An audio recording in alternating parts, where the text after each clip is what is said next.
Amigos, palavra bonita é o Salmo 135 e o versículo é o de número 13. O teu nome, ó Senhor, pega essa palavra, permanece perpetuamente. Mas não é eternamente, missionário. Tem diferença entre perpétuo e eterno. Perpétuo tem início e tem fim. Enquanto nós estivermos aqui no mundo, nós temos que usar o nome de Jesus, que ele permanece do nosso lado para nós usarmos. Mas quando formos para o céu, é outra conversa que vamos ter lá, porque é o mundo da perfeição, estar na presença de Deus, não vai ter mal lá para repreender.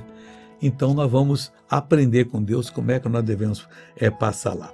E diz mais assim, e a tua memória, Senhor, de geração em geração.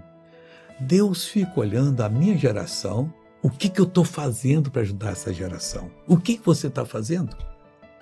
E a memória dele é de geração em geração. Se eu fizer o que é bom, eu vou receber bênção, tá bom? Veja esse testemunho e eu já volto. Ontem eu tive uma crise de coluna muito forte, fiquei de cama, não estou sentindo mais nada. Não está sentindo mais nada. O mais importante, eu tenho um problema, um problema na mão. Na mão. E meu dedo prendia, esse dedo aqui prendia. Ele não fechava? O médico mandou operar. Mandou operar? Mandou operar agora, minha mão não está prendendo. Oh, Jesus, olha, milagre duplo. Graças a Deus. Oh, Jesus, o Senhor é muito lindo.